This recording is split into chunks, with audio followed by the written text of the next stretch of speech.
আমি কোনো safety মার্জিনের trade নেইনি। একটা কথা মনে রাখবেন। আমি আপনাদের কোর্স ব্যবসায়ী মেন্টরদের মতন সেফটি মার্জিনের ট্রেড নেই না। ঠিক আছে? একটা গ্রিন ক্যান্ডেলই হবে। এটা আমার প্রেডিকশন। রিয়াল নলেজের রিয়াল প্রেডিকশন। এখানে রিজেকশন লেভেল আছে, উপরে গেছে, এখান থেকে ডাউনে মেরে দাও। ঠিক আছে? এইটারে আবার বলে রিয়াল নলেজ। এটা আবার রিয়াল নলেজ কিভাবে হয়? এগুলোকে উইক শিফটিং বলে না। এটা ভুল। শব্দটা এখানে ব্যবহার করা ভুল। আর শাব্দিক অর্থেও ভুল এবং ব্যবহারিক অর্থেও এখানে এই উইক শিফটিং কথাটা ভুল। এই কথাটা হবে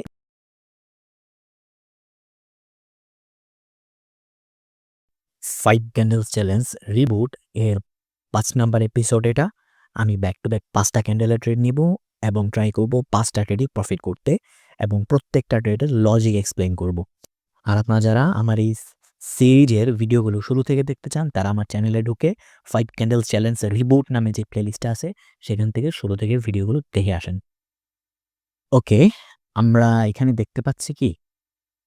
এখানে বায়ার্স পিছনে এর আগের ক্যান্ডেলে ইন্টারেস্ট ছিল। আবার এখানে সেই বায়াসটা এন্ট্রি নিয়েছে এবং সেই বায়াসটাকে সেলার্স কি করেছিল? রিকভার করে ফেলছিল। তো একটু এতটুকুর মতন বায়ার্স বাকি আছে। সেই বায়াসটা এখানে এন্ট্রি নিয়েছে। তো এটার পরে বায়ার সি আসছে। তার মানে এখন আমি কি করব? আপার ট্রেড নিব। এটা আমি সাইকোলজিটা আপনার কাছে এক্সপ্লেইন করি। এখানে বায়ার সেলার্স এর সাইকোলজিটা কি? ধরেন আপনি আপনার বন্ধুর কাছে $100 চাইলেন। আপনার বন্ধু আপনাকে দিল $150। ঠিক আছে? তার মানে কি?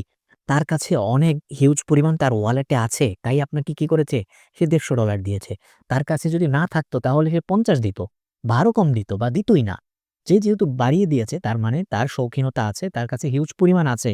তাই আপনাকে সে বেশি দিতে পেরেছে। তো বায়ার্স এখানে যতটুকু ইন্টারেস্ট দেখিয়েছিল তার পুরাটা এখানে কি করতে পারে নাই? এন এন্ট্রি নিতে পারে নাই। তো পুরাটুকুই এখানে রিকভার হয়ে গেছিল। একটু এন্ট্রি নেওয়া বাকি ছিল। সেটা এইখানে এন্ট্রি নিয়েছে। তো যেহেতু এখানে এন্ট্রি নেওয়ার পরে সমান, ২ পাশ কি? দোনো সাইড কি হয়ে গেছে? সমান। এখন এতটুকু বায়ার্স এন্ট্রি নেওয়ার পর যদি এখান থেকে সেলার্স আসতো, সেলার্সের সাথে যাইতাম। বায়ার্স আসছে, বায়ার্সের সাথে গেছি। যতটুকু এক্সপেক্ট করেছিলাম তার থেকে বেশি এসেছে বায়ার্স। তার মানে মার্কেটে আরো বায়ার্স আছে। এই সাইকোলজিটা আশা করি আপনারা কি করছেন? বুঝতে পারছেন।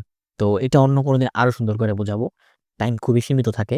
একটা ক্যান্ডেলের জন্য ১ মিনিট সময় পাই এক্সপ্লেইন করার জন্য। আর এইখানে ট্রেডটা নেওয়ার রিজন হচ্ছে এই যে দেখেন 980 রাউন্ড নাম্বারের ট্রেড। ক্যান্ডেলটা একদম বায়ার্স একদম পারফেক্টলি ক্লোজ দিছে। তো এখান থেকে ১ম এ বায়ার্স এন্ট্রি নিয়েছিল, বাট সে কি করেছে? রেজিস্ট্যান্স নিয়ে সেই বায়ার্সটা রিকভার হয়ে গেছে। রিকভার হয়ে সেলার্স কি করছে? এই 80 রাউন্ড নাম্বার থেকে রেজিস্ট্যান্স নিয়ে স্ট্রংলি নেমেছে। একদম দেখাইছে যে আমার কি আছে? এখন নামার পাওয়ার আছে, শক্তি আছে এবং কি 60 রাউন্ড নাম্বারটাকেও ব্রেক করছে। তার মানে আরো বেশি কনফার্মেশন পেয়েছি যে এখানে হিউজ পরিমাণ সেলার্স আসছে। আপাতত সেলার্স এন্ট্রি নিবে। ওকে? তো দেখা যাক পরে কি হয়। ওকে। দেখেন এইখানে একটা জিনিস তৈরি হইতে যাচ্ছে। এই যে দেখেন বায়ার্স এর পজিশন এক্সটেন্ড হচ্ছে। বায়ার্স এর পজিশন এখানে এক্সটেন্ড হচ্ছে। এই যে এতটুকু হিসাব করি। তো দেখি আরেকবার বায়ার্স উঠুক। এখান থেকে আমি আপের ট্রেড নিয়ে নিলাম। এটা আমি কোনো সেফটি মার্জিনের ট্রেড নিইনি। একটা কথা মনে রাখবেন। আমি আপনাদের কোর্স ব্যবসায়ী মেন্টরদের মতন সেফটি মার্জিনের ট্রেড নেই না। ঠিক আছে? এটা এই যে এটা একটা গ্রিন ক্যান্ডেলই হবে। এটা আমার প্রেডিকশন। রিয়াল নলেজের রিয়াল প্রেডিকশন। এটা একটা কি হবে? গ্রিন ক্যান্ডেলই হবে। আপনাদের কোর্স ব্যবসায়ী মেন্টররা যেমন বলে না? যে এখান থেকে অনেক উপরে গেলে কি করো? ডাউনের জন্য ট্রেড মেরে দাও। কি হবে জানি না। একটা তো হবেই। হ্যাঁ? এখান থেকে অনেক নিচে গেলে এখানে রিজেকশনের লেভেল আছে। সো এখান থেকে অনেক নিচে গেলে এখান থেকে আপের জন্য মেরে দাও। ঠিক আছে? এই ধরনের মারামারি ট্রেডার ভাই করে না। রিয়াল নলেজ দিয়ে রিয়াল ক্যান্ডেল প্রেডিকশন করে। ওকে? এখানে তুমি রিয়াল ক্যান্ডেল প্রেডিকশন করতে পারো না। তুমি সেফটি মার্জিনের ট্রেড নাও। এটা আবার রিয়াল নলেজ কিভাবে হয়? আমার তো বোঝা আসে না। রিয়াল নলেজ দিয়ে রিয়াল ক্যান্ডেল প্রেডিকশন করেন। ওকে? ওকে, দেখেন এখানে নিচে নামতেছে কিন্তু এই যে এখান থেকে বায়ার্স উপরের সাপোর্ট নিয়ে উঠে গেছে। তো আমি এখান থেকে আপের ট্রেড নিয়ে নিলাম। ঠিক আছে? এটাও একটা গ্রিন ক্যান্ডেল হবে ইনশাআল্লাহ 99% সিওর। কারণ এই বায়ার্স এর পজিশন কি হয়েছে এখানে? এক্সটেন্ড হয়েছে। আপনারা আরেকটা ভুল জিনিস বলে আপনাদের কোর্স ব্যবসায়ী মেন্টররা। আরেকটা ভুল জিনিস বলে। এটাকে বলে কি? Weak shifting. এই যে এগুলাকে কি বলে? উইক শিফটিং বলে। হ্যাঁ? এগুলাকে উইক শিফটিং বলে। এগুলাকে উইক শিফটিং বলে না। এটা ভুল। শব্দটা এখানে ব্যবহার করা ভুল। আর শাব্দিক অর্থেও ভুল এবং ব্যবহারিক অর্থেও এখানে এই উইক শিফটিং কথাটা ভুল। এই কথাটা হবে extend. Okay? Buyers extend, sellers extend, party extend. ঠিক আছে? পজিশন এক্সটেন্ড, এটাকে এক্সটেন্ড বলা হয়।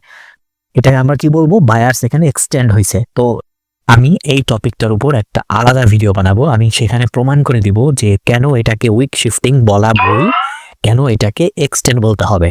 দেখেন এখান থেকে আমি কিসের ট্রেড নিব আগে একটু দেখে নিই। ওকে ওকে ওকে, এখান থেকে আমি ডাউনে ট্রেড করে দিব। কেন ডাউনে ট্রেড করলাম আমি এক্সপ্লেন করছি। লাস্টের গ্রিন ক্যান্ডেলটা দেখেন, বায়ার্স কিন্তু একটা লজিক্যাল পয়েন্ট থেকে এসেছে এবং যেখান থেকে সাপোর্ট নেওয়া যায় ট্রেন্ড লাইন এবং বায়ার্সের পজিশন যেখানে এক্সটেন্ড হয়েছে সেখান থেকে এন্ট্রি নিয়েছে।